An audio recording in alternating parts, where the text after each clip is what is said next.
حضرت ابو ہریرہ رضی اللہ عنہ فرماتے ہیں کہ ایک بھیڑیے نے ایک بکری کو پکڑ لیا، لیکن بکریوں کے چرواہے نے بھیڑیے پر حملہ کر کے اس سے بکری کو چھین لیا۔ بھیڑیا بھاگ کر ایک ٹیلے پر بیٹھ گیا اور کہنے لگا، اے چرواہے، اللہ تعالیٰ نے مجھ کو رزق دیا تھا مگر تو نے اس کو مجھ سے چھین لیا۔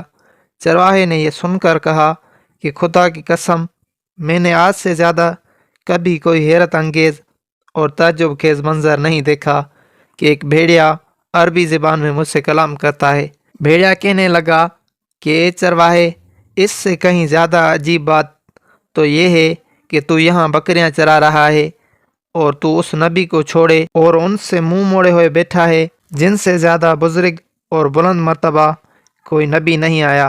اس وقت جنت کے تمام دروازے کھلے ہوئے ہیں اور تمام اہل جنت اس نبی کے ساتھیوں کی شان جہاد کا منظر دیکھ رہے ہیں، اور تیرے اور اس نبی کے درمیان ایک گھاٹی کا فاصلہ ہے۔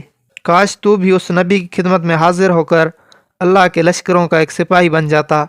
چرواہے نے اس گفتگو سے متاثر ہو کر کہا، اگر میں یہاں سے چلا گیا تو میری بکریوں کی حفاظت کون کرے گا؟ بھیڑیے نے جواب دیا کہ تیرے لوٹنے تک میں خود تیری بکریوں کی نگہبانی کروں گا۔ چنانچہ چرواہے نے اپنی بکریوں کو بھیڑیے کے سپرد کیا اور خود بارگاہ رسالت میں حاضر ہو کر مسلمان ہو گیا، اور بھیڑیے کے کہنے کے مطابق اس نے نبی کریم صلی اللہ علیہ وآلہ وسلم کے اصحاب کو جہاد میں مصروف پایا۔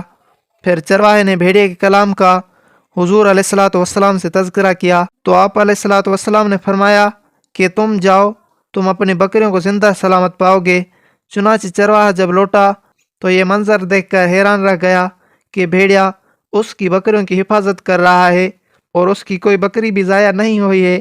چرواہے نے خوش ہو کر بھیڑیے کے لیے ایک بکری ذبح کی اور بھیڑیے کو پیش کر دی، اور بھیڑیا اس کو کھا کر چل دیا۔ جنگ بدر کے دن حضرت عکاشہ بن خصن رضی اللہ تعالی عنہ کی تلوار ٹوٹ گئی تو حضور اقدس صلی اللہ علیہ وآلہ وسلم نے ان کو ایک درخت کی ٹہنی دے کر فرمایا کہ تم اس سے جنگ کرو۔